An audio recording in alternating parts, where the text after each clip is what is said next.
Bienvenue sur Oser, le podcast de l'engagement pour un monde durable. Je m'appelle Jean-Philippe Descas, citoyen engagé pour l'émergence d'un nouveau modèle de société, respectueux des limites physiques de notre planète, plus juste et plus solidaire.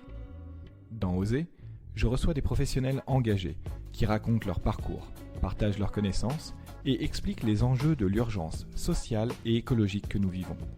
Ils nous donnent des pistes pour nous engager à notre tour, enfermer notre déni au placard et faire notre part dans la construction d'un monde durable.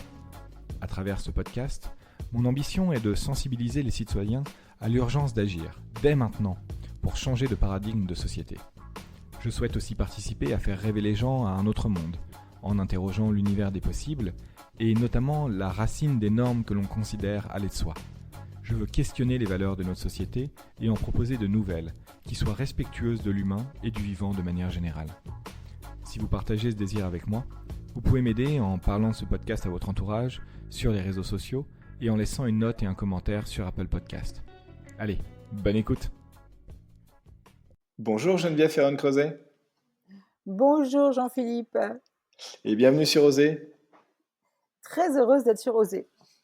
Alors Geneviève, aujourd'hui, on va parler post-croissance, on va parler économie, on va parler entreprise, et notamment sur la base d'un rapport que tu as publié avec ton entreprise Profil il y a quelques semaines sur le sujet entreprise et post-croissance, qui est un rapport absolument extraordinaire, je trouve. Honnêtement, j'ai pas les mots pour dire à tel point le contenu est, je le trouve extrêmement riche et intéressant. Du coup, bah voilà, on va prendre un peu le temps aujourd'hui de faire le point sur ce rapport et de creuser un petit peu plus quelques points en particulier. Mais avant de se lancer là-dedans, est-ce que tu pourrais te présenter, nous parler un petit peu de ton parcours et puis peut-être justement de la genèse de ce rapport? Oui, bien sûr. Bah, merci pour les compliments parce qu'on les prend toujours, hein, bon, c'est toujours agréable, mais c'est surtout cette étude sur la post-croissance. Si on dévide le fil à l'envers, je vais me présenter parce qu'en fait, c'est un peu le sujet que j'ai toujours essayé d'attraper avec mon filet à papillon, quoi. C'est quelque chose qui pose la question de la compatibilité de nos modes de vie, de production, de consommation, avec des limites planétaires que l'on connaît depuis très longtemps. Enfin, je veux dire, il n'y a rien de nouveau là-dessus. Mais comment est-ce qu'on est capable de conceptualiser ce nouveau mode de croissance et surtout de l'appréhender à un niveau entreprise? Parce qu'on arrive à des niveaux un peu macro. On voit bien qu'il y a des prix Nobel comme Jean Tirole qui sont capables de le cerner. Mais au niveau plus méso, c'est plus compliqué. Et donc moi, mon parcours, ça a été de travailler depuis quasiment la fin de mes études sur les sujets d'évaluation extra-financière, et dans une approche qui était justement l'intégration de ces fameux critères ESG. Donc j'ai travaillé sur comment, quand on est un investisseur, on tient compte dans tous les paramètres de risque que l'on doit appréhender, comment on tient compte des variables environnementales, sociales et gouvernance. Mais c'est surtout comment est-ce qu'on en tient compte avec une méthodologie robuste, pas au petit bonheur la chance en fonction des affects, des opinions et des croyances des uns et des autres. On va mettre un petit peu de rigueur dans un sujet qui est qualitatif et qui échappe, au... c'est un angle mort en fait. C'est un angle mort parce qu'on n'arrive pas à l'attraper, parce que c'est complexe. Voilà. Et c'est un peu ça qui m'a animée toute ma vie. Donc, dans la finance, dans le monde de la finance responsable, en créant une agence de notation extra-financière en 97 qui s'appelait ARES, qui était la première en France, après avoir travaillé aux États-Unis sur ces sujets. Puis après, j'ai traversé le miroir, je suis allée dans le monde de l'entreprise et j'ai été directrice du développement durable de 2 groupes, Eiffage et Veolia Environnement. Donc, je me suis coltinée le principe de réalité. Et ça, c'est très, très important quand on est un observateur extérieur, de se rendre compte de ce que vivent ceux qui opèrent en première ligne. Et d'ailleurs, en toute objectivité, quoi. Pas forcément en jetant des anathèmes les uns sur les autres. Il y a des contraintes, il y a réellement des incompatibilités. Donc, il faut vraiment faire des choix et travailler sur des renoncements. Et donc, c'est ce qui m'a donné l'idée, en créant Profil, de continuer à travailler sur ces sujets-là. Et on arrive donc à cette belle étude sur la post-croissance en partant de 1997. On y arrive en 2021, donc j'ai pris mon temps. Voilà, si je sinon après je vais te raconter ma vie et je pense pas que ce soit ça qui soit, spécialement intéressant, mais ça explique le cheminement que ces sujets ont gagné en maturité et surtout en résonance. C'est ça qui est arrivé, dans ces 25 ans, c'est la caisse de résonance, et c'est devenu un impératif maintenant. Avant, c'était nice to have, c'était sympathique, c'était intéressant, c'était stimulant intellectuellement, c'était même gratifiant, parce on avait l'impression qu'on était du bon côté, qu'on était les good guys et good girls. Mais maintenant, c'est un impératif.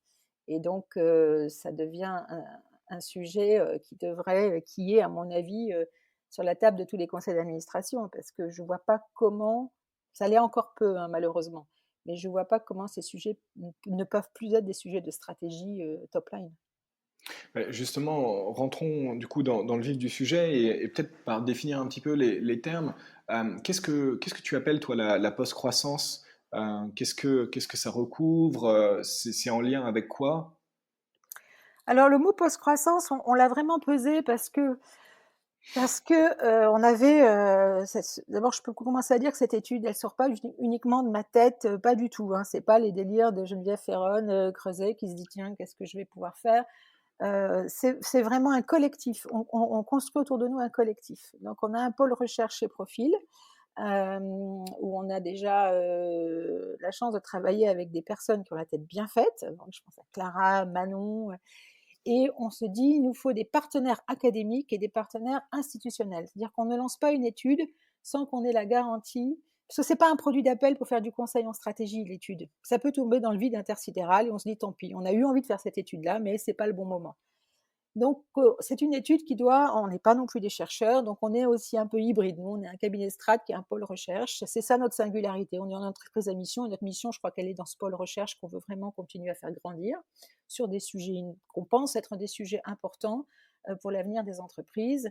Et donc, on s'autorise de faire ces incursions, comme bon nous semble, mais on veut toujours que ce soit très solide. Donc partenaire académique, on a travaillé avec, la chaire performance globale multicapitaux d'Audencia, dirigée par Delphine Gibassier, qui est absolument topissime, sur tout ce qui va être évaluation extra-FI, parce que ça, c'est toutes les nouvelles normes comptables, etc.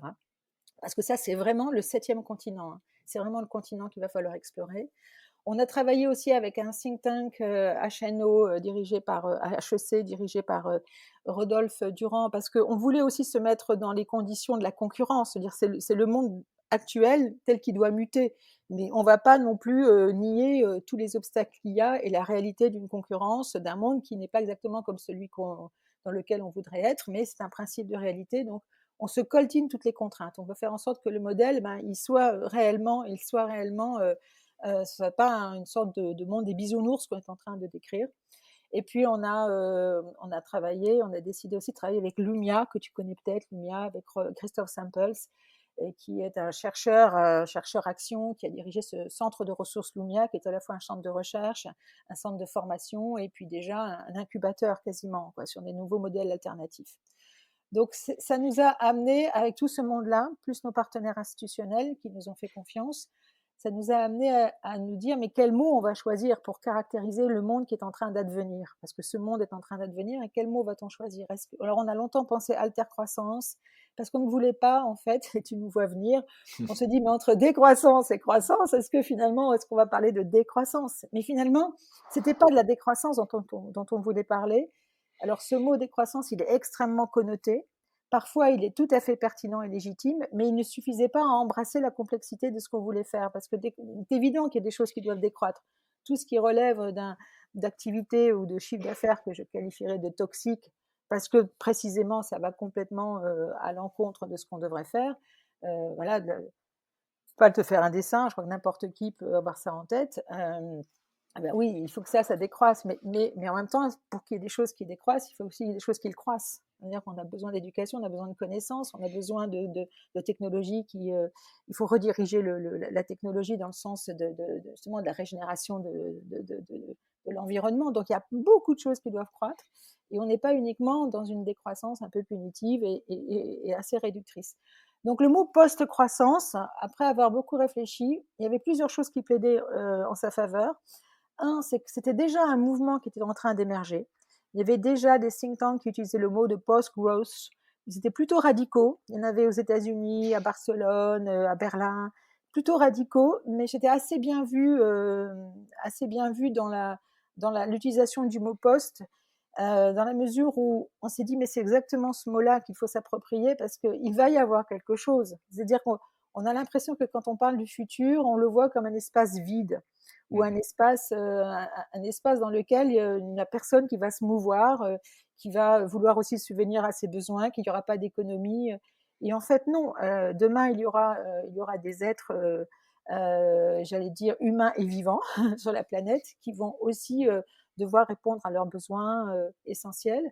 Et donc, la post-croissance, c'était de dire, la croissance telle qu'elle est aujourd'hui, c'est fini, c'est impossible, on ne peut absolument pas, on est dans une insoutenabilité extrême.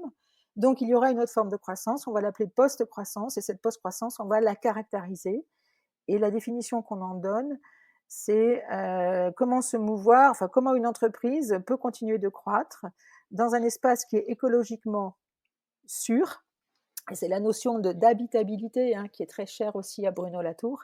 Donc cette idée d'espace écologiquement sûr, c'est-à-dire de ne pas emplafonner les limites planétaires. Il n'y a pas que le climat. En l'occurrence, il y a cette idée qu'il y a le climat et puis absolument rien d'autre, même si le climat est la mère de toutes les batailles. Il y a d'autres limites planétaires qui sont d'ailleurs beaucoup plus critiques, comme la biodiversité, par exemple, dont il faut avoir conscience. Il y a l'artificialisation des sols, l'acidification des océans, etc. Donc, toutes ces limites planétaires, maintenant qu'on est capable de caractériser plus ou moins, parce qu'on a aussi des données, toutes les données ne sont pas forcément toutes agrégées. Donc, espace écologiquement sûr, c'est cette idée d'habitabilité. Et puis, bien sûr, c'est de ne pas non plus jeter avec l'eau du bain tous les acquis depuis le 19e siècle, qui sont le respect des fondamentaux sociaux. C'est-à-dire, si je fais court, c'est la dignité de l'homme et de la femme au travail et dans sa vie, tout simplement. Donc, c'est tous ces combats sociaux qui ont été arrachés au début de la révolution industrielle dans une relation qui était une relation capital-travail. Ils vont aussi être revisités dans le sens de la post-croissance à travers des angles qui restent les mêmes, mais autour d'un travail décent, d'éducation, beaucoup, le sujet de l'éducation, de decent living, etc., de comment est-ce que je vis décemment de mon travail, accès aux connaissances, tout ce qui est accès au logement, enfin tous les services, tous les besoins essentiels. Donc la post-croissance, c'est pour une entreprise être capable d'opérer dans un espace écologiquement sûr et socialement juste. Alors on voit que ça sent bon les années 70. Et oui, ça sent bon les années 70, sauf que c'est les années 70 revisitées. C'est-à-dire que l'intuition des années 70 et du développement durable, elle était parfaitement valide et elle l'est toujours. Je ne vois pas pourquoi elle ne le serait plus. C'est cette intuition qu'on ne pouvait plus continuer à ignorer les dégâts environnementaux et continuer d'emplafonner les inégalités sociales, et que finalement, là, c'était ça le développement durable, c'était à travers un prisme qui était uniquement économique, rajouter des filtres à des temporalités, on rajoutait de la complexité dans la temporalité court, moyen, long terme, et on rajoutait les filtres socio-environnementaux. Bon, voilà, donc peut-être que la post-croissance est une façon aussi de revisiter, de retendre dans une perspective de soutenabilité forte ces concepts de développement durable qui se sont énormément dévoyés. Mais ils se sont dévoyés aussi pour une raison très simple, c'est qu'on les a dévoyés. Enfin, je veux dire par là qu'ils n'ont pas fait pchit par eux-mêmes. Je pense que le capitalisme a une plasticité extraordinaire, c'est qu'il se nourrit des anticorps. Alors c'est peut-être de saison ce que je dis, je ne sais pas, mais dans tous les cas, plus les contre-pouvoirs on va dire, se manifestent, plus le capitalisme va se nourrir pour se fortifier de ces contre-pouvoirs et de ces anticorps. Donc oui. C'est ce qui est arrivé à la RSE, c'est ce qui est arrivé au développement durable, c'est-à-dire que ça a été complètement englouti et recraché. Et entre-temps, les entreprises se sont aussi beaucoup fortifiées, ce qui est bien d'une certaine façon. Si elles le font de façon intelligente, en repensant leur modèle, par exemple, leur modèle économique ou leur gouvernance, c'est parfait. Mais si c'est juste une posture et une façon défensive de se protéger, ça nous amène à toutes les accusations de green et de social washing, et on n'en peut plus, et donc du coup la suspicion et la défiance sont généralisées. Et comment on se remet sur pause pour repenser précisément là, non pas le développement durable en entreprise, mais vraiment la post-croissance. Voilà. Ben, merci hein, pour cette introduction et cette définition du sujet qui est très large, qui englobe plein de choses. Quand tu parles de l'espace sûr, moi ça me fait beaucoup penser aussi à la théorie du donut de Kate Raworth, Oui, c'est ça. voilà, C'est la théorie du donut, c'est exactement ça. C'est-à-dire sur le travail du Stockholm Resilience Center de 2009, qui a travaillé sur les limites planétaires. Là, tu vois que tous les sujets de développement durable, questions environnement, ben, ont été revisités dans ce concept de limites planétaires. Et c'est Kate Raworth qui, en 2012, a effectivement dit, bon, il y a les limites planétaires, mais on va rajouter un plancher social. Et c'est qui... comme ça que la théorie du donut est apparue. Et nous, on s'est dit, mais la post-croissance, c'est la théorie du donut. Et le travail qui a été produit par ces chercheurs, et notamment par Kate Raworth, on l'a trouvé passionnant, solide, pertinent et surtout agnostique. C'est ça qui est intéressant. Après, on peut projeter ses croyances, on peut projeter ses désirs, et heureusement, on doit avoir quand même un peu d'affect et d'émotion sur ce sujet. Mais on a regardé la croissance à travers les travaux de Kate Raworth de façon agnostique. Mhm. Tu vois, c'est ça qui était important, c'était de se dire, on met pas on projette rien, on est tout simplement comme des chercheurs qui se rendent compte que on est là confronté à une aporie totale. On ne peut plus continuer comme ça. Parce que Alors, les limites planétaires, les limites physiques, on va tous les vivre. Donc, c'est pas une construction sociale, les limites planétaires. Voilà, le changement climatique, il va s'opérer. mais j'en profite pour rebondir sur ce que tu dis parce que c'est vrai que c'est intéressant très souvent en fait. On comprend le côté potentiellement agnostique des limites planétaires puisque bon, c'est quelque chose, on va dire que qui est lié à la science. Enfin, je veux dire, c'est quelque chose qu'on comprend bien. Voilà, il y a je sais plus 9 ou 10 plafonds Oui, il y en a planétaires 10 maintenant, tu as raison. Il y en avait 9, il y en a 10, oui, tout à fait. qui sont définis justement et qui, comme tu l'as dit, ça peut être le phosphore, le changement climatique, etc. Mais ce que je trouvais très très intéressant aussi dans cette définition d'espace sûr que vous avez repris et qui est basée donc encore une fois sur cette théorie du donut, c'est la partie plancher social. Et cette partie plancher social, très souvent en fait, les gens pensent que c'est quelque chose qui est de l'ordre de l'opinion, de la croyance, de la valeur, alors que c'est aussi en fait aujourd'hui théorisé scientifiquement. Tout à C'est-à-dire fait. qu'on parle de besoins fondamentaux de l'homme. Donc, on a oublié la pyramide de Maslow depuis longtemps, hein, même si elle est encore enseignée en cours d'économie, ce qui est un peu dommage. Et on reprend, alors c'est la définition, c'est Max Neef, c'est ça, c'est Oui, qui l'a défini et qui permet d'identifier vraiment des besoins absolument. fondamentaux de l'homme. Et parmi lesquels, justement, bah, l'éducation, le travail, la justice, etc., qui ne sont pas en fait juste Exactement. une C'est pensée. exactement ça. Ce n'est pas du tout, c'est pas du tout sorti voilà, de nos croyances ou de nos représentations de ce qui devrait être, je dirais, notre vision de la charité ou de la dignité. C'est quelque chose qui est vraiment étayé pour pouvoir satisfaire, voilà, pour pouvoir vivre décemment. Moi, j'aime bien le mot décemment, parce que le mot dignité de l'homme est un mot qui est un peu connoté doctrine sociale de l'Église. Donc, on pourrait dire que là, bah oui, on n'est pas agnostique, c'est le cas de le dire. Mais pendant très longtemps, mais je continue bien d'aimer ce mot de dignité. C'est quoi la dignité de l'homme au travail, de la dignité de l'homme justement pour son accès à ses besoins vitaux, pour qu'il soit, c'est quasiment le citoyen pour se mouvoir dignement et décemment. Ben de quoi j'ai besoin? Quelqu'un qu'on prive d'éducation, qu'on prive de justice? Ben non. Et on voit bien que là, on partage bien des sujets qui ont des fondements théoriques très puissants. Et c'est pas des opinions, comme tu dis. Et c'est quasiment le pendant en sciences sociales du travail sur les plafonds, les limites planétaires, qui sont étayés par des calculs, tout ce qu'il y a de plus sérieux sur les parties biologiques, physiques, etc., quoi. Voilà. Oui, et j'en profite aussi pour rajouter que les grandes avancées dans les sciences cognitives de ces dernières années nous ont aussi permis de confirmer un petit peu ce plancher social comme étant voilà, vraiment quelque chose de profondément scientifique aussi, et non pas de l'ordre de la valeur.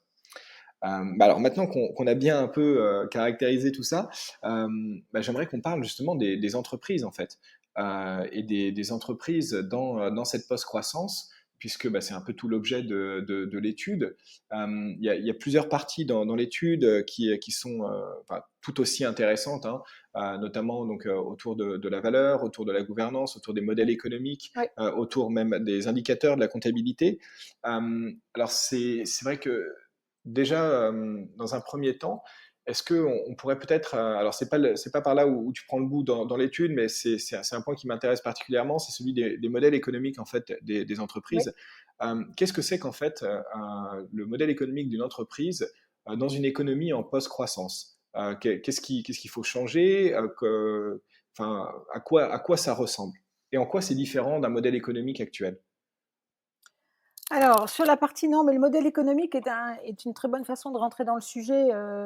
Tu as raison, nous on avait fait gouvernance, modèle économique et évaluation, parce que la gouvernance, c'est simplement la décision stratégique de changer son modèle économique. Faut dire, si déjà au niveau des instances régaliennes de l'entreprise, il n'y a pas cette décision de redirection économique, elle ne va pas se faire.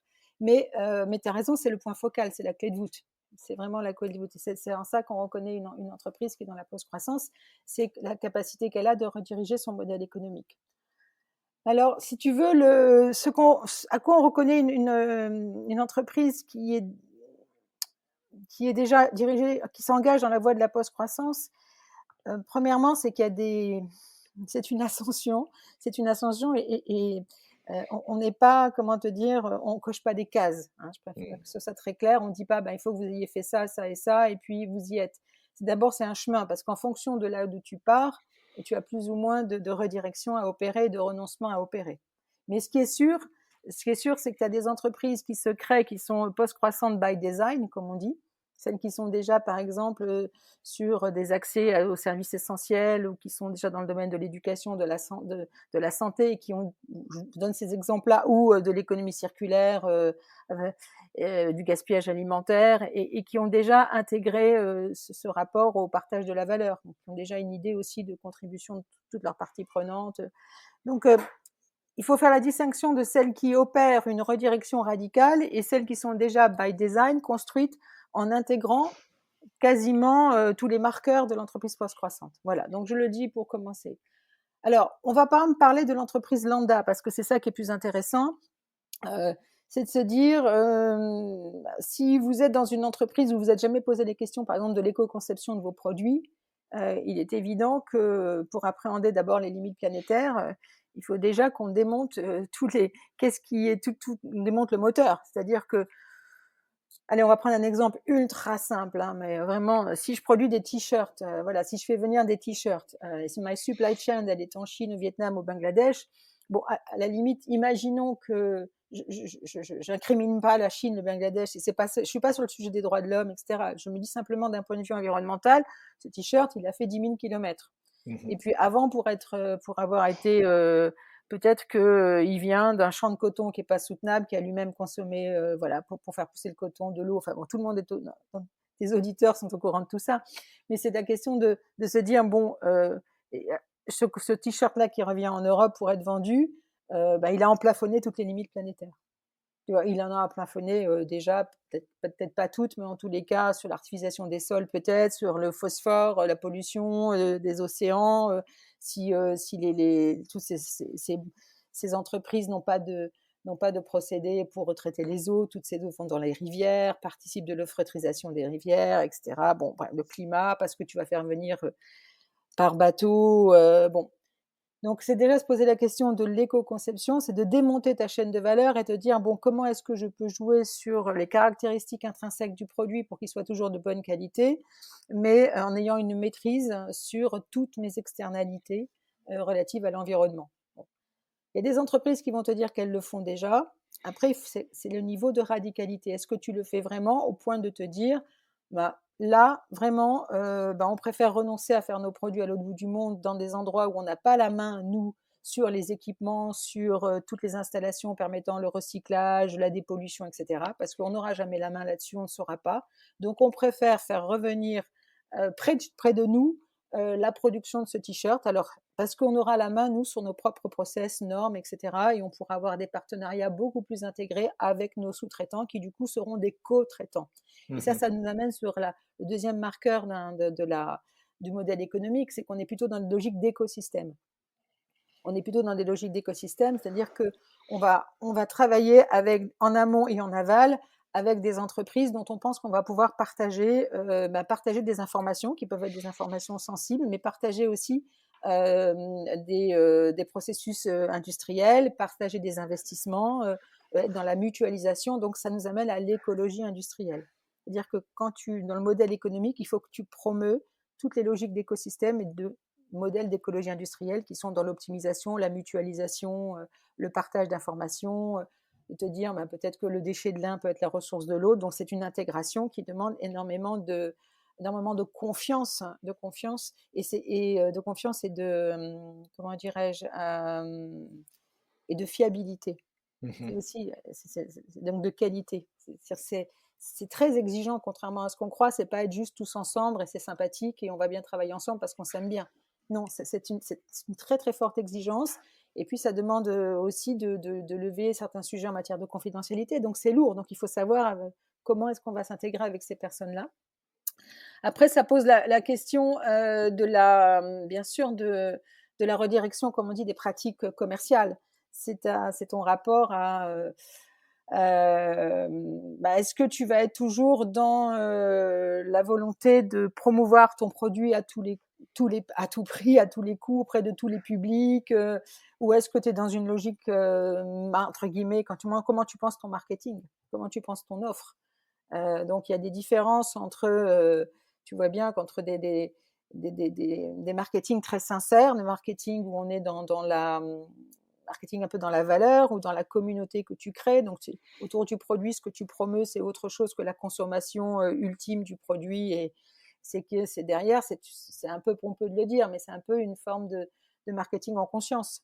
Mhm. Mais ça suppose que tes commerciaux, il faut que tu les formes aussi autrement et qu'ils ne soient pas uniquement rémunérés au volume, tu vois, et que leur part variable qui est assise uniquement sur le volume qu'ils vont faire, le chiffre d'affaires qu'ils vont faire, ça c'est toxique parce que forcément ça va pousser à vouloir vendre énormément des choses dont l'humanité n'a pas forcément besoin.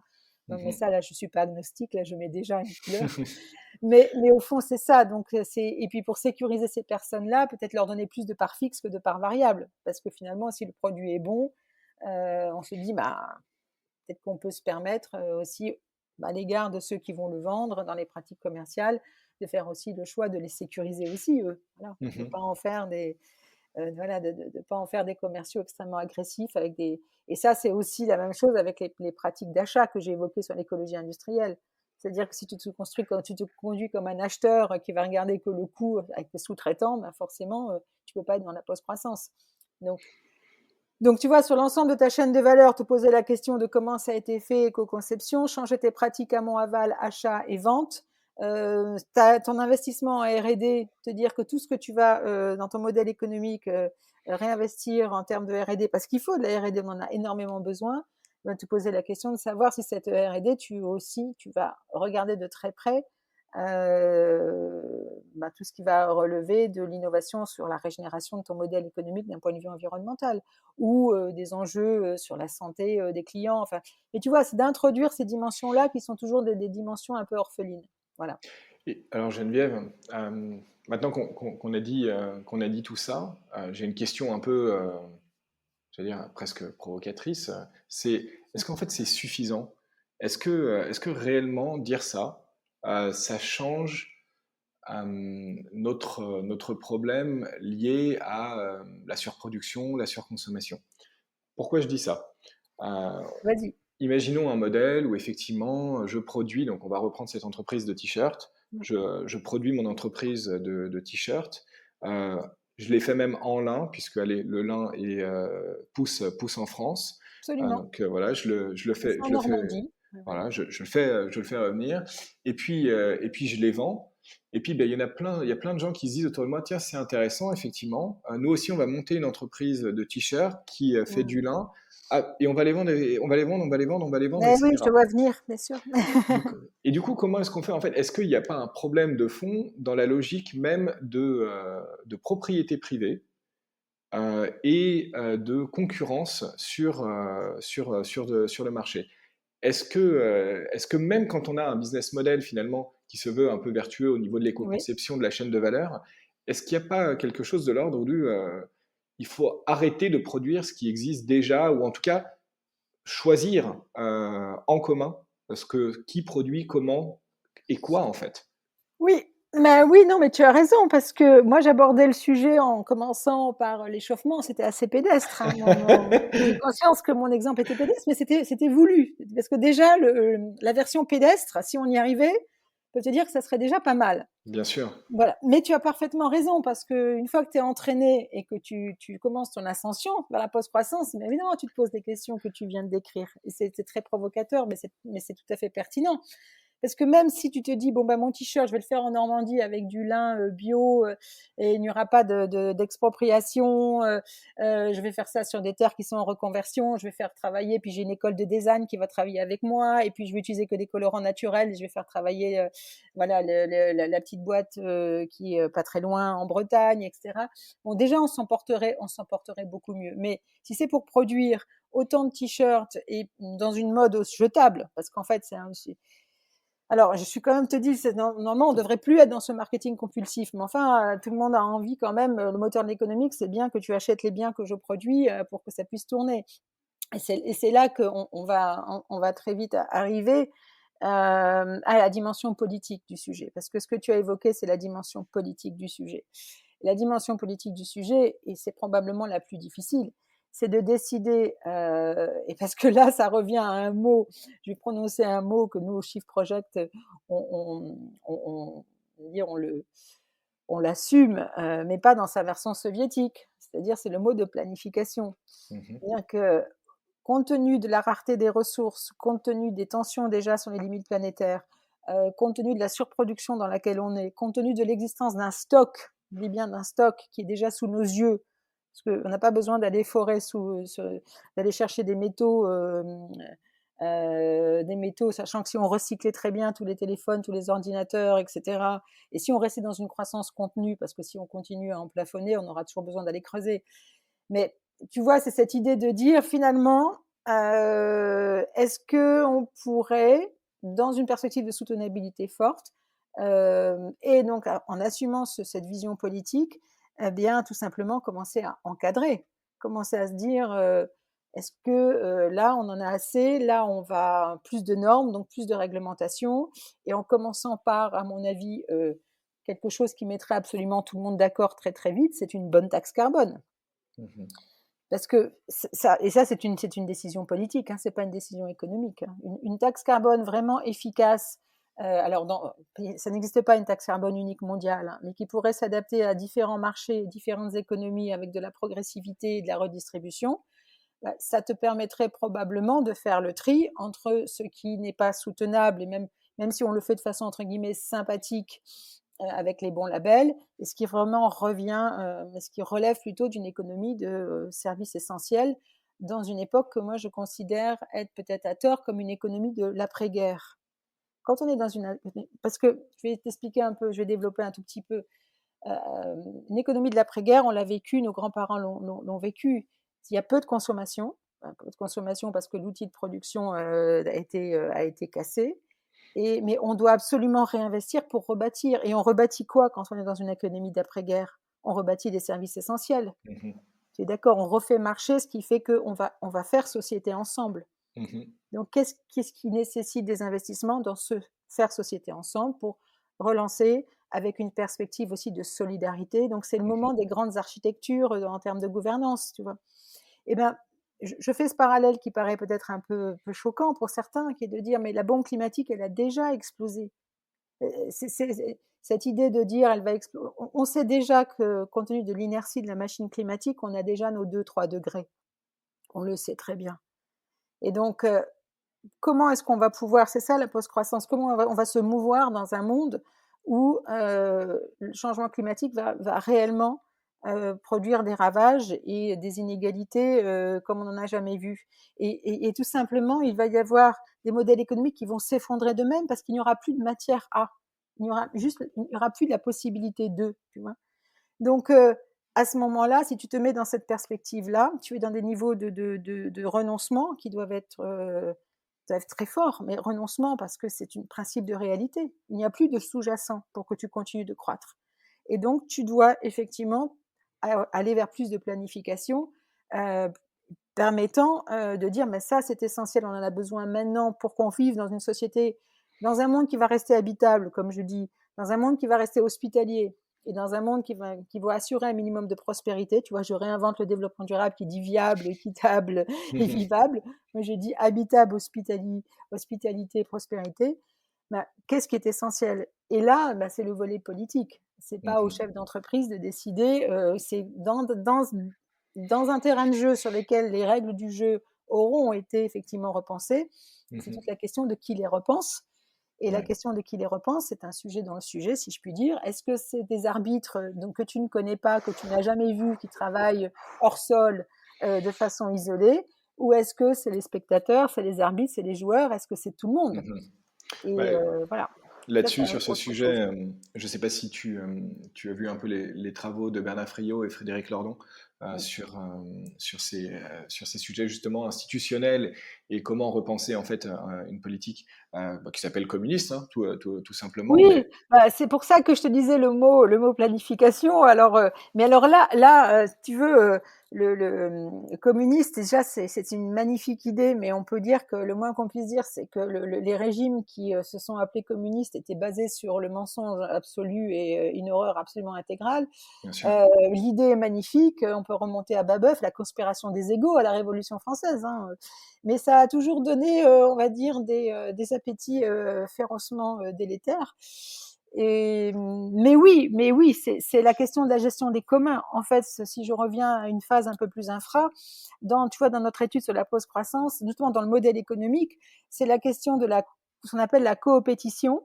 C'est-à-dire, la coopétition, c'est exactement de dire les relations durables avec son environnement, de dire comment est-ce qu'on va éviter d'être dans la redondance et dans une espèce de course, de montée en puissance qui va être délétère. Donc, qu'est-ce qui fait que si toi tu le fais, moi je fais autre chose, ou le fais différemment, ou je m'intègre différemment dans la chaîne de valeur? Et puis c'est la gestion des communs. Et la gestion des communs, tu connais bien aussi les travaux d'Aliénor Strom.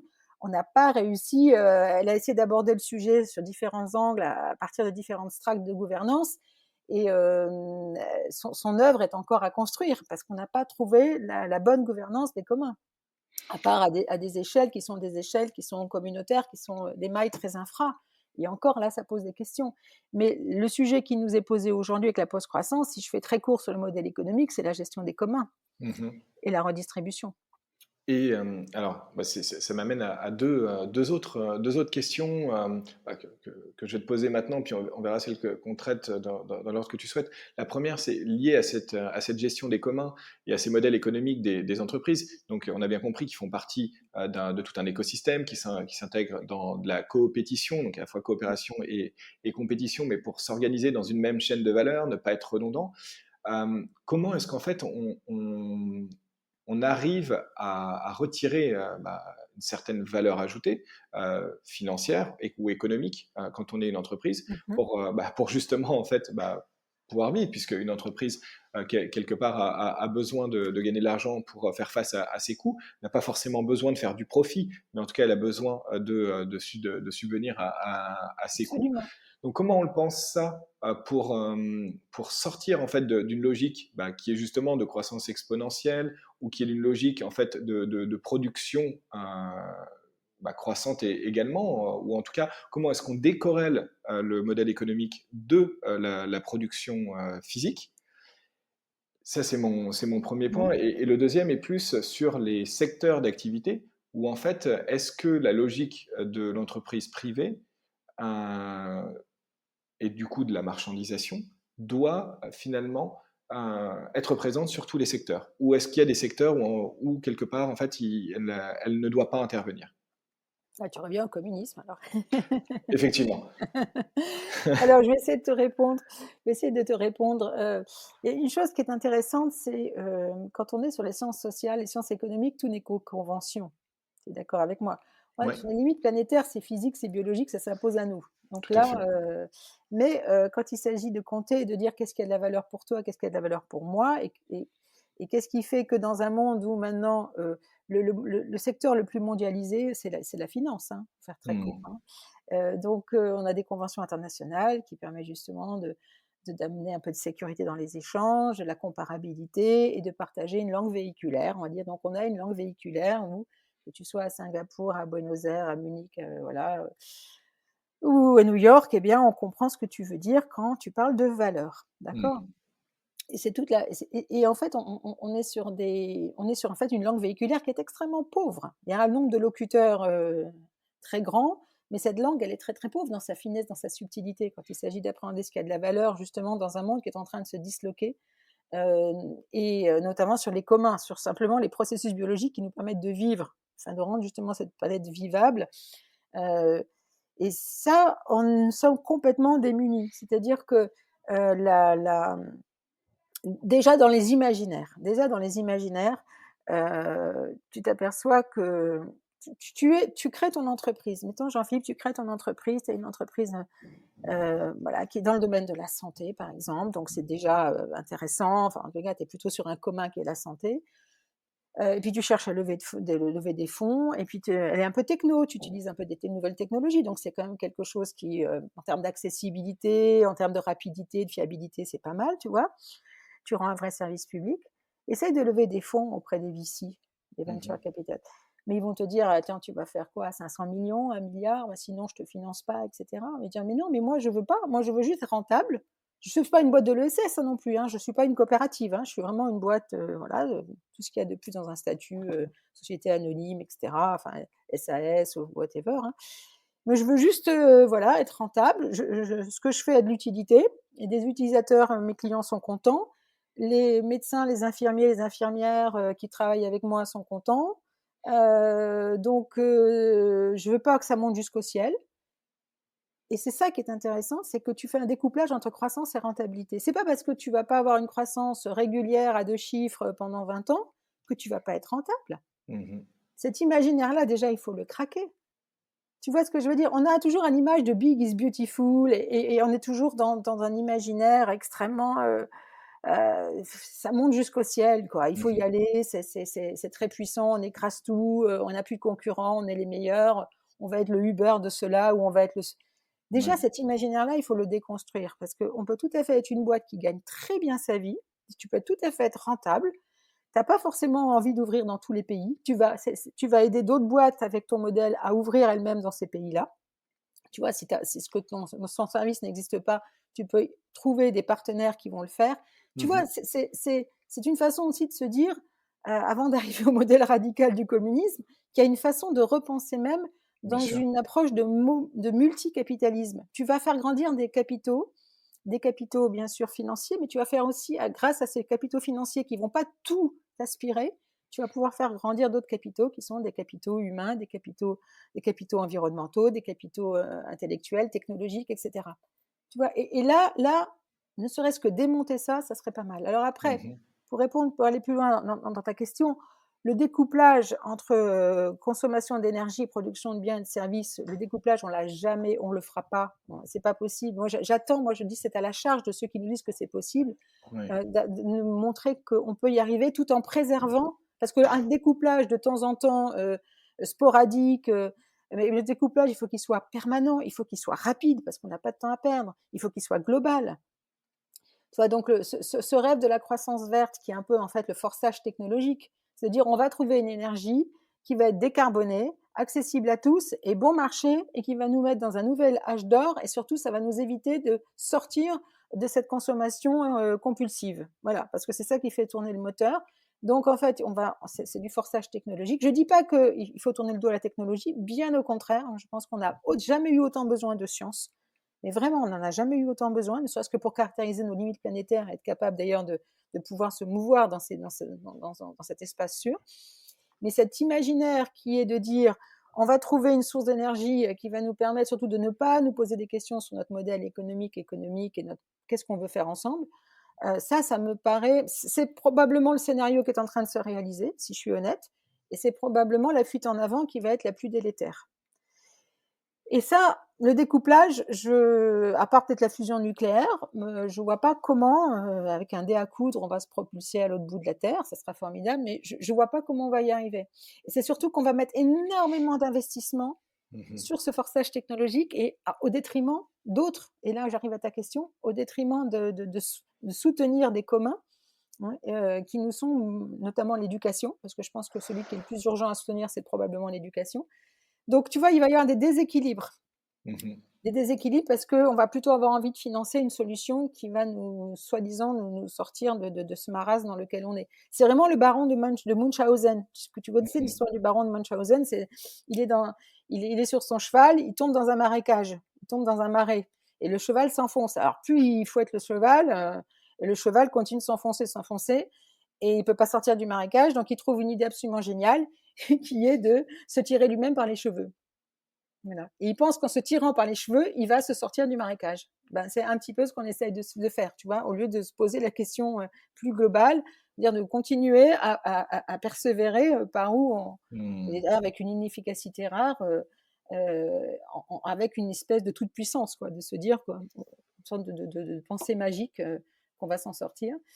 Donc la question de découplage, pour moi, je dis pas qu'elle n'est pas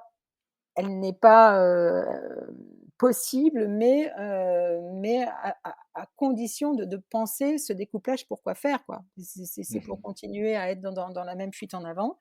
Mais et puis surtout, la technologie existante, je vois pas comment ça peut arriver suffisamment rapidement. Voilà.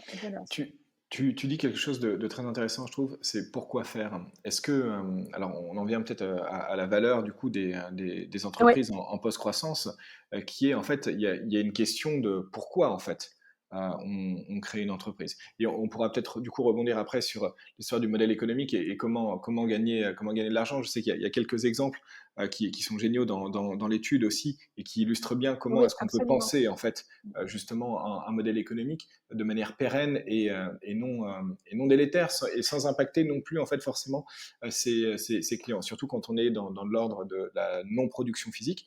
Mais du coup, ouais, si on parle de la valeur, en fait, une entreprise en post-croissance, c'est avant tout une entreprise qui se demande pourquoi, en fait. Exactement, c'est exactement ça, c'est la question du sens. C'est pour ça qu'on a beaucoup aussi capitalisé sur les travaux sur la raison d'être et sur les entreprises à mission. C'est qu'à un moment donné, en conscience, tu te dis pourquoi. C'est-à-dire, si tu n'es pas capable de définir ta raison d'être et de l'exprimer de façon claire, ça sera toujours des calculs d'opportunité. Ça sera toujours et qui vont être uniquement mus par des considérations financières de court terme. Mmh. Donc l'entreprise post-croissance, c'est pour ça qu'on a voulu commencer par la gouvernance, c'est déjà de se dire qu'est-ce qu'on veut faire ensemble. C'est quoi le type de croissance que l'on veut? C'est-à-dire, c'est quoi nos points de souffrance en termes de création et de partage de la valeur? C'est vraiment ça, tu vois, le sujet le plus fort. C'est-à-dire à quoi on est prêt, à quoi on n'est pas prêt. Donc travailler aussi sur des renoncements, travailler sur des deuils à faire. Et à partir de là, de se dire bon si on est, parce que l'acte d'entreprendre, moi j'aime beaucoup les entreprises et je trouve que être entrepreneur et l'acte d'entreprendre est un acte extrêmement fondateur, puissant, structurant. Mais pourquoi faire en ayant une idée plus ou moins claire? Alors évidemment, tu réponds pas à toutes les questions, hein, parce que le sens de la vie, personne ne connaît le sens de la vie. Mais au moins tu sais que tu vas t'engager en conscience. Mmh. Et que tu ne vas pas être ballotté au gré des opportunités, du désir des uns, voilà, ou des pressions qui peuvent être exercées et qui peuvent t'amener sur des rivages que tu n'as absolument pas souhaités. Et ça, il faut être quand même très fort sur la gouvernance pour tenir le gouvernail. Très, très fort. Après, la question qui va se poser, c'est que tu dis, si tu crées de la valeur différemment, eh ben, comment est-ce que je peux en rendre compte différemment? Si par exemple dans mon modèle économique, où là je suis dans la régénération, une façon aussi pour moi de prendre ma part dans la gestion des communs, je suis dans la Mmh. régénération, eh bien qu'est-ce que ça veut dire, comment j'en rends compte et comment est-ce qu'on peut m'en créditer quand même? Mmh. Aujourd'hui, on peut absolument pas t'en créditer. C'est-à-dire que tout ce que tu fais en plus sur la préservation des communs, ben, ça passe par tes profits. Ouais. C'est quelque chose qui est complètement invisible et sous le radar, alors que toi, tu fais ta part et qu'une autre entreprise peut être considérée comme beaucoup plus rentable, attirante et séduisante, alors que elle est sous des décombres. Elle est sous des décombres que l'on ne voit plus, qu'on ne voit pas, tu vois. Donc c'est ça qui est compliqué. Et là, nos conventions ne nous permettent pas, nos conventions comptables ne nous permettent pas de rendre compte, d'avoir cette capacité d'analyser beaucoup plus finement quelle est la contribution des entreprises à la gestion des communs. Mmh. Et justement, est-ce que tu pourrais peut-être donner des exemples tu parlais de modèles économiques régénératifs qui apportent au commun, etc. Est-ce que tu as peut-être des exemples en tête, soit d'entreprises, soit directement, soit de modèles qui existent, qui fonctionnent et qui sont vertueux du coup? En fait, il y a peu de modèles. Alors nous, on en a essayé d'en trouver. C'est surtout des petites boîtes. Ok. C'est surtout des toutes petites boîtes qui sont dans une compréhension très très claire justement de leur chaîne de valeur sur l'éco-conception. Mhm. Donc déjà, préserver les communs, c'est déjà renoncer à des processus polluants, par exemple. Tu vois, si je prends l'exemple d'une boîte qui s'appelle Fairphone, je ne sais pas si tu la connais. Tout à fait. Bon, Fairphone, c'est quasiment un cas d'école, mais c'est intéressant de préciser Fairphone. Ils sont néerlandais, donc ils fabriquent des téléphones portables, mais Fair au sens où ils vont absolument prendre, c'est quasiment l'anti-Apple, quoi. Hein, c'est quasiment l'anti-Apple au sens pas d'obsolescence programmée. Tous les métaux viennent dans le sourcing, soit c'est du recyclage, soit c'est du sourcing avec auprès de compagnies ou de mines qui sont elles-mêmes dans la même logique. On est dans de la réparabilité, on est dans de l'open source. Bon, donc et en plus ça fonctionne, mais ça ne permet pas non plus de gérer toutes les apps d'Apple. Donc on est en plus dans une Mhm. fonction qui est quand même un téléphone sert à téléphoner, ce qui est peut-être une découverte pour ceux qui nous écoutent, pour les plus jeunes. Mais bon, mais tu vois que c'est des entreprises qui dans leur canvas modèle ont absolument coché toutes les cases en Mhm. termes d'éthique, d'éco-conception, de rapport à la consommation, de rapport même à la gouvernance, etc. Mhm. Bon, nous, dans l'étude, on a une entreprise qu'on aime beaucoup citer qui est l'Amazona. Tu sais, c'était Mhm. le zéro déchet maison, les premiers shampoings solides, etc. Bon, bah, très clairement, tous ces sujets-là ont été embarqués dès le début. Mais c'est des boîtes qui sont quand même rentables. Mais on voit que dans leur façon de penser sur toute la chaîne de valeur, à leurs externalités, et à en faire un levier de différenciation dans le bon sens du terme, une proposition de valeur, voilà, en Mhm. faire une proposition de valeur au sens de la post-croissance, ben c'est dans une approche qui change complètement le regard sur le produit que tu consommes, forcément. Mhm.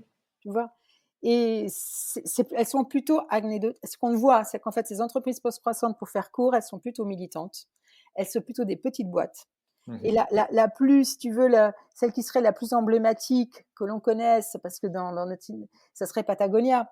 Mais Mhm. Patagonia, ils ont déjà c'est une boîte qui fait 1 milliard de dollars. C'est énorme, 1 million de dollars. Mais on pouvait imaginer qu'elle en fasse beaucoup plus. Et en Mhm. fait, non. Et je pense que nous, on a rencontré pour l'étude précédente sur l'entreprise à mission les dirigeants de Patagonia. Alors, je dis pas qu'il faut spammer devant Patagonia, absolument pas, c'est pas le sujet, parce qu'ils ont des problèmes comme tout le monde, etc. Mais ils ont posé des prérequis extrêmement Mhm. forts sur l'utilisation des énergies, de leurs sources d'énergie, des prérequis très forts sur tout ce qui va être la régénération. Ils se sont beaucoup engagés dans leur nouvelle mission sur tout ce qui va être la régénération, donc tout l'activisme actionnarial, entrepreneurial. Bon, mais de fait, les actionnaires, ils font ce qu'ils veulent, ils n'ont pas de Mhm. fonds, leur capital, c'est toujours la famille Chouinard. Et dans cette perspective-là, tu es dans un rapport au partage de la valeur. Ils ont inventé le 1% pour la planète. Mhm. Alors, on en pense ce qu'on veut du 1% pour la planète parce que ça a un petit côté indulgence. Tu vois, tu ne changes rien à ton modèle économique et tu donnes 1% pour la planète. Ça n'a de sens de faire le 1% pour la planète si tu es déjà dans une proposition de valeur qui intègre tous les éléments de la post-croissance. Mhm. Voilà. Et ben, si tu ajoutes tout ça, tu aperçois que c'est des boîtes qui sont plutôt de petite taille, une gouvernance extrêmement alignée, euh, rentable, mais très à l'aise sur la rentabilité. C'est parce que derrière, comme tu investis pour les communs, parce que tu fais attention, ben forcément, ça ne rentre pas dans ton chiffre d'affaires, mais ça rentre dans une création de valeur dans ton écosystème, voire de façon beaucoup plus large. Mais tu es obligé de rendre compte de la valeur que tu crées avec les outils comptables d'aujourd'hui. Donc Mhm. forcément, tu es dans une proposition qui est biaisée parce que ceux qui te connaissent bien vont te choisir parce que derrière, ils savent qu'ils contribuent eux-mêmes à un mouvement vertueux. Mhm. Mais ceux qui ne te connaissent pas, si jamais tu as besoin de financement, ben, ils vont regarder tes chiffres comme on regarde les chiffres de n'importe quelle autre entreprise. Bien sûr. Voilà. Mais pareil, il y a deux points que je voudrais creuser un petit peu avec toi, que tu soulèves. Il y a la dimension petite taille ou locale Ouais. des entreprises de la post-croissance. Et puis l'autre qui est celle de la gouvernance. Alors c'est un gros sujet, mais j'aimerais quand même qu'on rentre dedans parce que très souvent, en fait, on ne comprend pas le lien entre une gouvernance partagée et finalement une entreprise vertueuse ou post-croissance. Et on en revient finalement à l'idée de valeur, d'opinion, de croyance, alors qu'en fait c'est fondamental. Et ça, c'est quelque chose que j'ai compris très récemment. Et du coup, j'aimerais vraiment qu'on passe un peu de temps là-dessus après. Mais déjà, peut-être pour revenir sur cette histoire de taille en premier lieu. Euh, Tu sais, je suis entrepreneur aussi Oui, à tout à côté, fait. et puis depuis des années. Et à un moment donné, c'est aussi quelque chose que je ressens. C'est que si finalement tu veux vraiment avoir un modèle vertueux, que ce soit au niveau environnemental, que ce soit aussi au niveau social, et au niveau des outils que tu utilises, et au niveau de ton mode de production, etc., est-ce qu'en fait, fondamentalement, une entreprise de post-croissance, c'est pas une entreprise qui est vouée à rester soit locale, soit de petite taille? C'est une bonne question. C'est une très bonne question. C'est-à-dire qu'aujourd'hui, dans cette prise de conscience qui est quand même émergente, même alors quand je dis émergente, ça fait quand même 20 ans, hein, que ça émerge, mais c'est rien. C'est une prise de croissance, une prise de pardon, de croissance, une prise de conscience qui reste encore, alternative. Hem, on voit pas comment on voit pas comment ce modèle de post-croissance peut s'adapter, à des très grandes entreprises dont le capital est mondialisé et dont la chaîne de valeur est mondialisée. Tout simplement parce qu'il y a des briques qui manquent. Les briques qui manquent sont tout simplement une gouvernance mondiale, des normes, des réglementations mondiales Mhm. qui t'empêcheraient de jouer au mistigris géographique, spatial, c'est-à-dire de ne pas payer tes impôts dans un pays, mais de les... Tu vois ce que je veux dire, Bien sûr. c'est ça en fait la brique qui manque. C'est-à-dire que dans un monde où tu aurais une prise de conscience où tous les ODD, les objectifs du développement durable, seraient réellement orchestrés par une gouvernance mondiale qui aujourd'hui est complètement défaillante, où d'abord tous les pays du monde seraient d'accord sur ces fameux ODD, dans lequel tu as quand même l'ODD 4 qui est éducation de qualité et l'ODD 5 c'est l'égalité entre les sexes. Je me permets quand même de le rappeler parce que déjà ça on l'a pas fait, tu vois. Donc je pense qu'il y a beaucoup plus de chances qu'on arrive sur Mars un jour que simplement de respecter l'égalité entre les sexes. Et que l'éducation de qualité, c'est quelque chose qui ne va pas de soi, surtout c'est du sexe féminin. Voilà, donc ça c'était ma petite page personnelle. Mais tu vois déjà ça, on n'a même pas de gouvernance sur ces sujets qui te paraissent. On en a parlé l'éducation, hein, ça fait partie des fondamentaux sociaux. Ça paraît pas aller de soi. Alors, tu imagines le reste, hein, mais imaginons, pour répondre à ta question, qu'on ait une gouvernance mondiale et qui, par un miracle, je ne sais pas lequel, se rendrait compte que de toutes les façons, comme dirait Edgar Morin, puisque nous sommes perdus, soyons frères, quoi. Parce que de toutes les façons, on est tous sur la même planète, donc il n'y a pas grand-chose à espérer d'une force extérieure. Alors, à moins d'imaginer que certains vont faire sécession, et c'est en train de se passer, des grandes entreprises font sécession, créent elles-mêmes leur propre environnement en termes de gouvernance. Et elles sont d'ailleurs tellement fortes qu'elles peuvent aussi influencer des lois et des réglementations de pays qui sont des pays souverains. Je pense notamment aux GAFA. Les Mhm. GAFA font sécession, donc ça créent d'ailleurs leur propre univers, leur propre monnaie, leur propre référentiel, etc.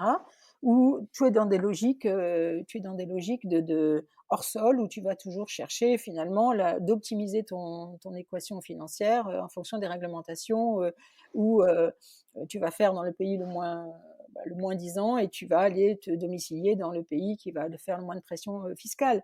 Bon, voilà, bah, ça, si tu veux, il est évident que les grandes entreprises peuvent beaucoup plus facilement se mouvoir dans la fluidité Mhm. de ces angles morts, de ces zones de non-droit. Mais les petites entreprises post-croissantes, effectivement, elles sont plutôt attachées localement et elles jouent pleinement, si tu veux, elles sont vertueuses au sens où elles jouent pleinement les règles du jeu telles qu'elles devraient être jouées. Mhm. Tu vois, c'est-à-dire qu'on ne fausse pas, les dés sont pas pipés. C'est probablement celles qui sont le plus en prise avec le réel, Mhm. tu vois. Complètement. Et ce schéma-là n'est pas adapté aux grandes entreprises parce que même si tu lis des rapports développement durable qui t'arrachent les larmes des yeux, Mhm. euh, bah, tu peux considérer que les grandes entreprises, elles sont aussi pas forcément, elles sont pas toutes déviantes, c'est pas vrai, elles sont pas toutes des monstres, mais elles sont dans un jeu qui font que si elles veulent survivre, elles n'ont pas d'autre choix que dans des logiques d'optimisation vers le moins-disant quelque chose, le Mhm. moins-disant social, le moins-disant fiscal, le moins-disant environnemental, etc., etc. Oui, pour rajouter un peu à ça, il y a quelque chose qui aussi, m'interpelle depuis longtemps. Alors moi, j'ai un gros problème avec les GAFAM de manière générale, hein, et depuis longtemps. J'utilise aucun réseau social à part LinkedIn. Mhm. C'est Facebook, ça fait 3 ans que je Ah suis plus dessus, ben, aucun de ces on a un outils, point parce que commun alors. ouais, voilà, parce que mais pour des raisons politiques, hein, Bien sûr.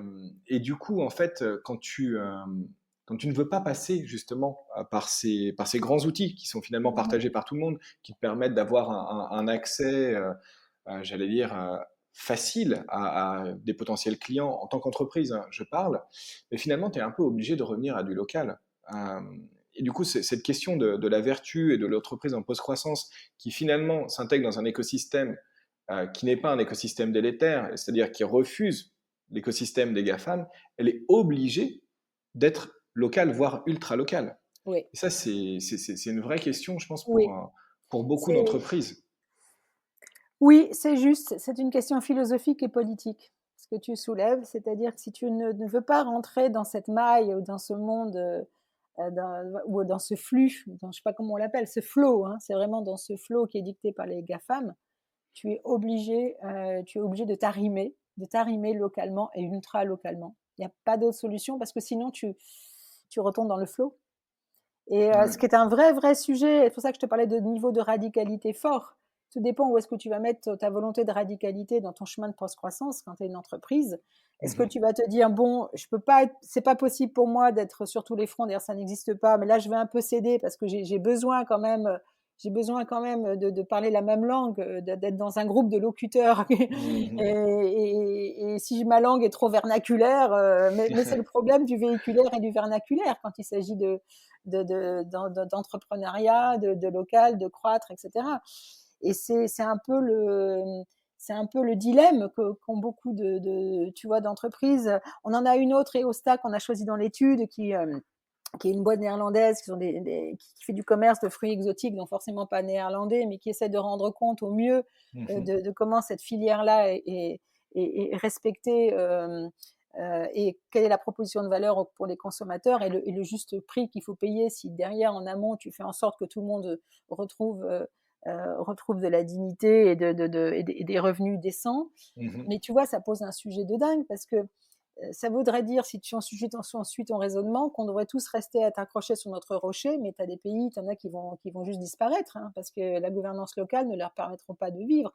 C'est-à-dire que c'est toute la question du commerce équitable, on peut en penser ce qu'on veut. Mhm. Alors on arrête de manger du chocolat ou des fruits exotiques, parce que ça, effectivement, ça peut avoir une empreinte carbone détestable, ou alors on le fait très bien, Mhm.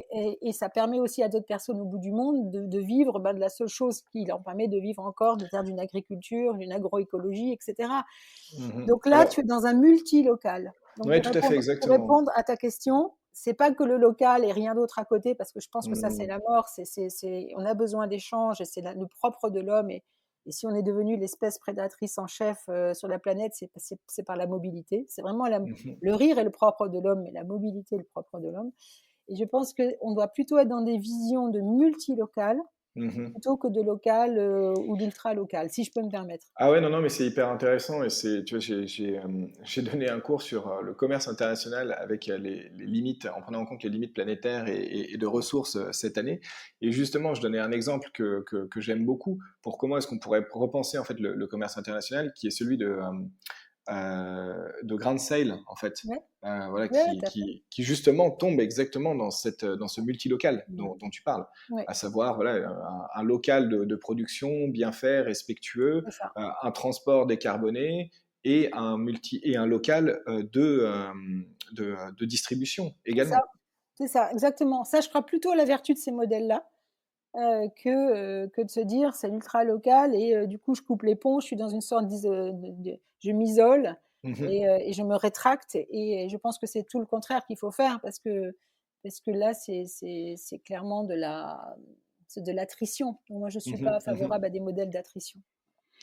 Alors, il nous reste encore un petit peu de temps. Vas-y. J'aimerais justement qu'on revienne sur cet aspect gouvernance. Alors, qui est un gros morceau, on va faire comme on peut dans le temps qui nous reste. Mais est-ce que tu peux me dire en quelques mots, en fait, peut-être déjà pourquoi est-ce que c'est important d'avoir une gouvernance partagée et en quoi, en fait, c'est un aspect fondamental d'une entreprise en post-croissance. Si ça l'est d'ailleurs, hein, c'est peut-être que je m'avance un peu. Non, non, c'est le point, c'est le point, ça répond on a commencé par on a commencé par la gouvernance parce que c'est la question fondamentale, qu'est-ce qu'on fait ensemble? Voilà, on Mhm. a réuni des capitaux, mais c'est pas, quand on veut créer une entreprise, c'est pas parce qu'on a réuni des capitaux et on se dit: «Tiens, qu'est-ce qu'on va faire avec les capitaux?» C'est qu'est-ce qu'on a envie de faire et après, bon, trouver les moyens de le réaliser Mhm. et c'est dans cette idée, qui est cruciale, qui est de dire: «Qu'est-ce qu'on a envie de faire?» sachant que qu'est-ce qu'il est possible de faire?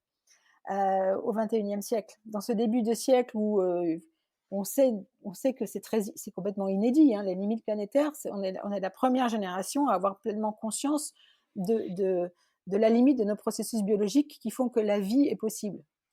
Et je pense que quand on voulait entreprendre au XVIIe siècle, au temps des compagnies des Indes, quand on voulait entreprendre même à la révolution industrielle, on ne s'est jamais posé la question des limites planétaires. Mhm. Et d'ailleurs, je pense, même si je suis honnête, qu'au tout début de ces grandes aventures, au XVIIe, XVIIIe, XIXe siècle, bon, on va dire que la liberté d'entreprendre, elle n'existait pas. Oui, tout à fait. Bah oui. Hein.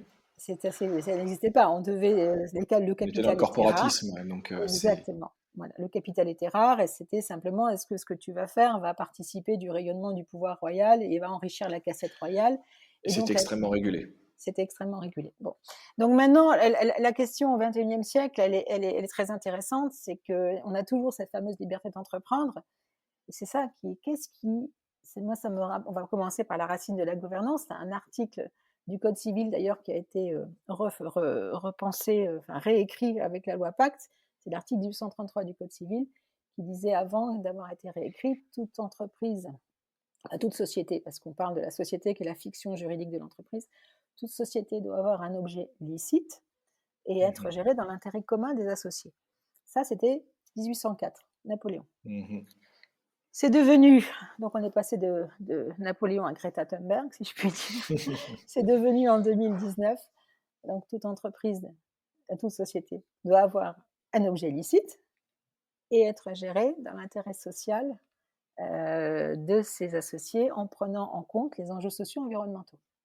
Tu vois, donc la toile de fond, tu me diras, c'est un rattrapage, c'est bienvenu au XXIe siècle. C'est-à-dire que tu peux tout faire, licite, mais tu dois prendre en considération les enjeux sociaux et environnementaux. Donc en fait, c'est cette idée de déjà la post-croissance, des limites Mhm. planétaires et des fondamentaux sociaux.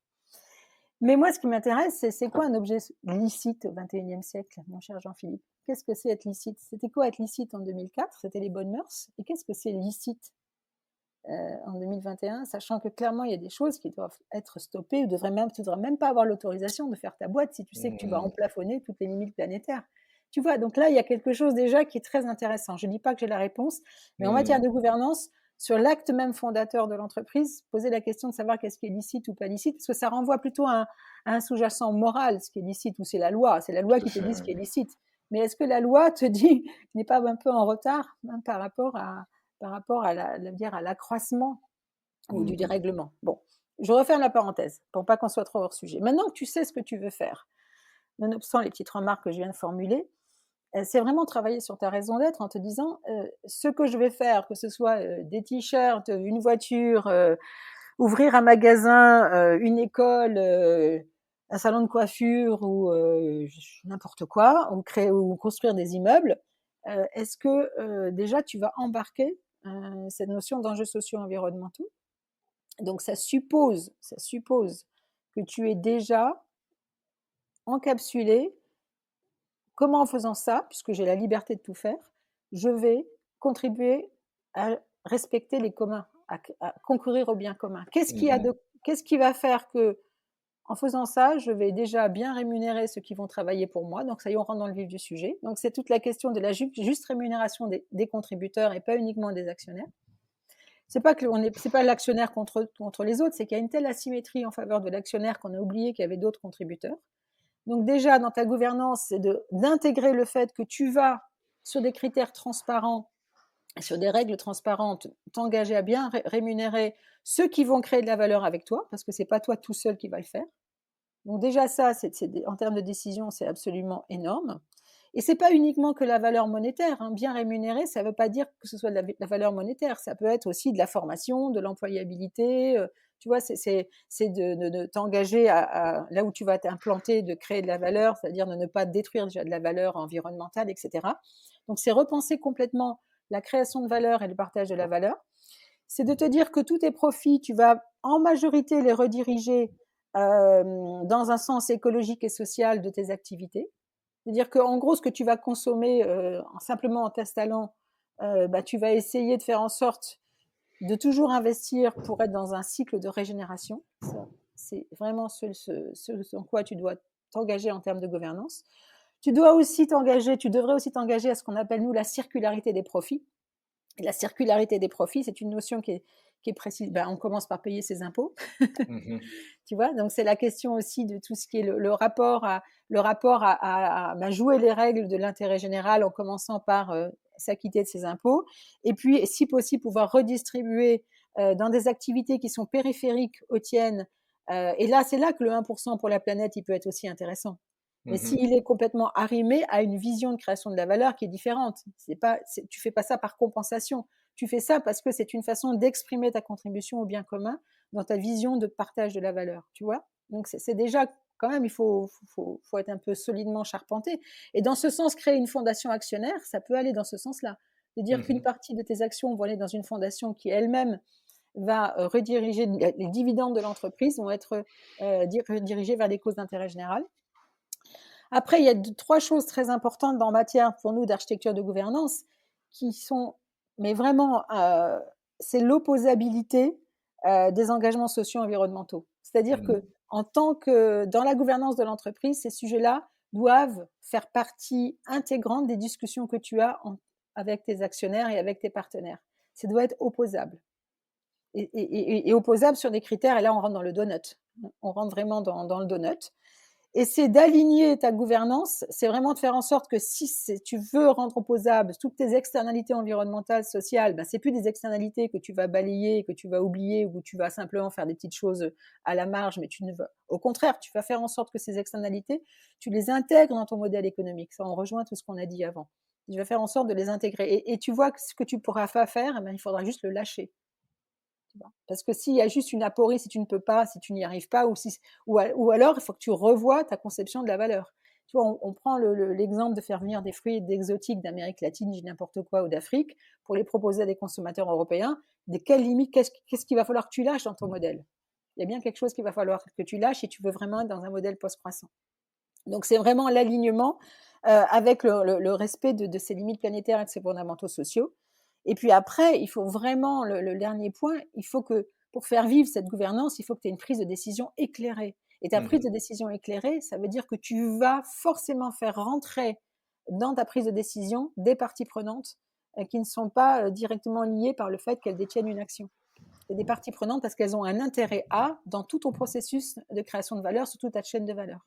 Et donc, c'est ça, on voit ça avec les entreprises à mission qui ont une innovation juridique dans les entreprises à mission qui est la création du comité mission. Mais un comité mission qui est bien fait, c'est un comité mission qui va être élargi à des personnes extérieures.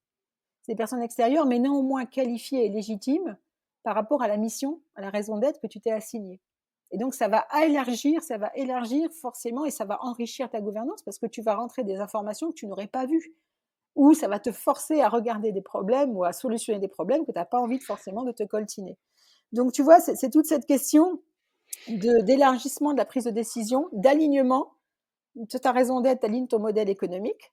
Tu rends clairement opposable des facteurs qui, par ailleurs, ne le sont pas, ou alors de façon très discrétionnaire. Et tu fais en sorte que ta façon de remettre le fruit de ta croissance, bien sûr, c'est pour toi, c'est pour que ton outil industriel, ton outil de travail, bien rémunérer tes contributeurs, mais faire en sorte aussi qu'il y en ait qui partent à l'intérêt général. Voilà. Et une gouvernance qui accepterait tout ça peut te dire que là, l'ascension, l'oxygène se raréfie quand même. Hein. Voilà. Et Alors, tu vas me dire ce que tu en penses, mais en fait, quand moi enfin, je suis bien évidemment assez d'accord avec tout ça, et c'est des choses qui infusent aussi moi, dans ma compréhension. Mais il y a quelque chose qui a fait vraiment mouche et un peu déclic, qui est dans le pourquoi, tu vois, parce qu'on pourrait opposer d'accord, très bien, j'entends, ok, on est dans de l'ordre de la valeur, Ouais, c'est pas quelque chose, finalement, j'allais dire de physique presque, tu vois, enfin, quand on ah, reprend très ce bien. côté un peu, tu vois, physique, Ouais. social. Et en fait, euh, moi, c'est la compréhension du moteur de l'intelligence collective qui vraiment en fait a fait un petit peu mouche dans le sens où pourquoi est-ce que la gouvernance partagée et en fait une gouvernance en commun est mieux? C'est parce qu'en fait, enfin, en tant qu'être humain, nous sommes des êtres, des cerveaux collectifs, Oui, tout et à fait. l'intelligence collective est largement plus puissante et elle répond en plus à un besoin sous-jacent dans notre manière de penser, de s'éduquer, d'apprendre, que l'intelligence de l'individu. En fait, c'est un peu effacer et déconstruire le mythe. Tu parles de déconstruire des mythes Ouais. dans l'étude, et je trouve ça Oui, génial. Mais c'est un peu déconstruire le mythe du self-made man, de l'homme providentiel, de celui qui sait tout, puisqu'en fait, on se rend compte que oui. scientifiquement, tout Ça cela est n'existe pas. entièrement faux, en fait. Ça ne tient Oui. pas. Oui, bah là, on aurait pu, là, Jean-Philippe, en fait, on aurait pu tout à fait faire cette étude sur la post-croissance sur une demi-page. C'est que voulons-nous faire de nous? Que voulons-nous faire de nous en tant qu'espèce? Euh, et alors, je pourrais te citer Romain Gary, parce que dans Les Racines du ciel, d'ailleurs, qui est le premier roman écologique, il y a un passage qui est formidable, à un moment donné, il y a le personnage principal qui dit, mais en fait, on n'y arrive pas parce qu'on n'arrive pas juste à se parler, on n'arrive pas à se frotter, on n'arrive pas à faire humanité. Il faudrait peut-être avaler une pilule, voilà, une pilule d'humanité tous les matins, et on pourrait comprendre qu'on est plus intelligent ensemble que contre, voilà, que les uns contre les autres. Bon, bah, cette pilule d'humanité ou d'intelligence qui va nous permettre justement de passer cette étape. Mais oui, c'est ça, c'est l'intelligence collective. Mais c'est probablement là, je ne vais peut-être pas terminer sur une note qui va être un petit peu négative, mais la seule chose qui nous reste pour passer je fais une métaphore biblique, enfin, dire le chat de l'aiguille, mais en fait, il faut qu'on on a un passage extrêmement étroit.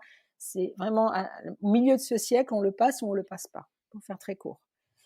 Si on arrive à passer ce passage-là, c'est parce qu'on aura capitalisé sur le seul capital qui est réellement de l'importance, c'est l'intelligence collective, c'est notre attention, notre intelligence et la mise en commun de toutes nos intelligences. Et ça peut donner le meilleur. Mais la note négative, c'est que ce capital-là, il n'est pas passé inaperçu et c'est devenu une mine. C'est devenu une mine et un terrain d'exploration et d'exploitation et d'extraction économique pour justement les GAFAM. Donc on va dire que la course de vitesse est entamée entre faire capitaliser, faire fructifier nos intelligences collectives de façon à trouver les moyens, pardon, de produire de nouveaux imaginaires et de nouvelles solutions, que ce soit technologiques, sociales, etc., de nouvelles constructions sociales, de nouvelles technologies, de nouveaux imaginaires. Et là, c'est dans notre tête et c'est pas ailleurs, où on va devenir très vite des poissons rouges, pour le plus grand bonheur des GAFAM, parce que voilà, les dernières mines qui vont s'ouvrir sur Terre, ça sera les mines des données.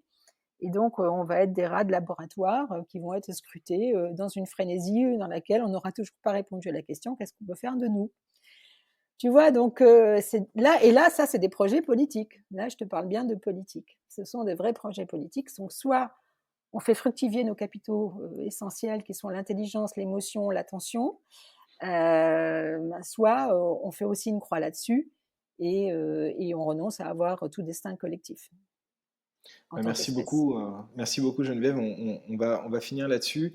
Je vais mettre en lien, bien évidemment, l'étude que vous avez fait avec ton cabinet Oui, Profil, que je recommande vraiment à tout le monde de lire, hein. C'est une centaine de pages, mais vraiment d'une très grande richesse pour donc, tous les entrepreneurs ou toutes les personnes qui travaillent en entreprise. C'est vraiment une bonne manière d'aborder ces questions.